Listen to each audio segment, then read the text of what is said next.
रामायण के एक प्रसंग में वर्णन मिलता है। माता सीता अशोक वाटिका में एक वृक्ष के नीचे बैठी रहती थी। रावण बार बार अशोक वाटिका में आकर माता सीता को धमकाता रहता था।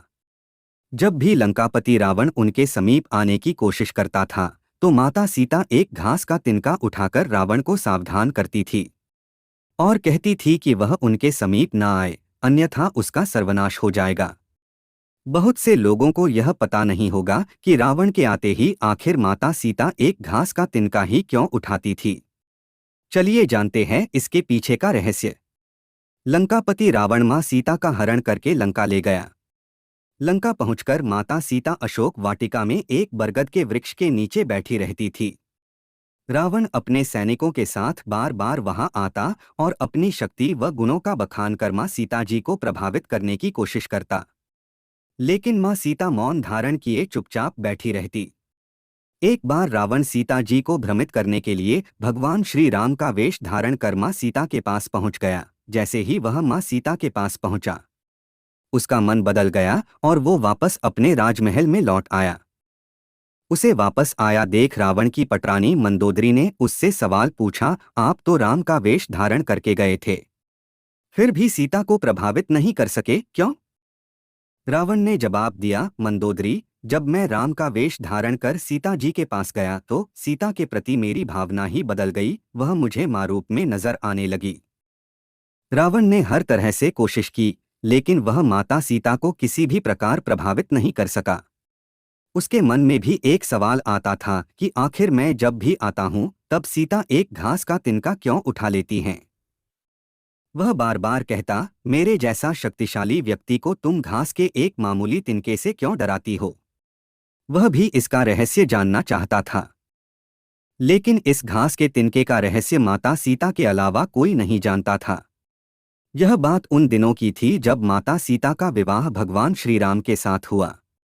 उसके बाद वह अपने माता पिता व जनकपुरी को छोड़ भगवान श्री राम के साथ अयोध्या चली आई। अयोध्या वासियों ने अपनी बहू का बहुत स्नेह से आदर सत्कार किया। माता सीता ने भी अयोध्या राजमहल के सारे रीति रिवाजों का बड़े ही प्यार व सहज भाव से पालन किया। इन्हीं रीति रिवाजों में से एक रिवाज ऐसा भी था जिसके अनुसार माता सीता को घर के समस्त लोगों को कुछ मीठा पकवान बनाकर खिलाना था। माता सीता ने मीठे पकवान में खीर बनाई और समस्त परिजनों को खीर खाने के लिए आमंत्रित किया। सभी परिजनों ने माता सीता का आमंत्रण स्वीकार किया और खीर खाने बैठ गए।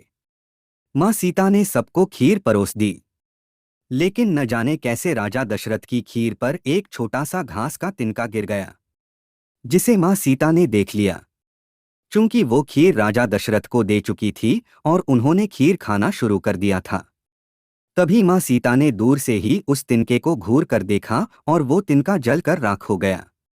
सीता जी ने सोचा उन्हें ये करते हुए किसी ने नहीं देखा, लेकिन राजा दशरथ ने मां सीता के इस चमत्कार को देख लिया था। उस वक्त राजा दशरथ चुप रहे, लेकिन कुछ समय बाद उन्होंने सीता जी को अपने कक्ष बुलवाया और उन्होंने सीता जी को बताया कि आज उन्होंने भोजन के समय उनके चमत्कार को देख लिया था। तब उन्होंने सीता जी से कहा, आप साक्षात जगत जननी स्वरूपा हैं, लेकिन आप मेरी एक बात हमेशा याद रखना। आपने जिस नज़र से आज उस तिनके को देखा था, उस नज़र से आप कभी भी अपने शत्रु को भी मत देखना। बस इसी कारण जब भी रावण माता सीता के सामने आता था तो वो उस घास के तिनके को उठाकर राजा दशरथ की बात को याद कर लेती थी। माता सीता चाहती तो रावण को पल भर में ही राख कर सकती थी, लेकिन राजा दशरथ को दिए उस वचन की लाज रखने के कारण वो हमेशा मौन धारण कर लेती थी।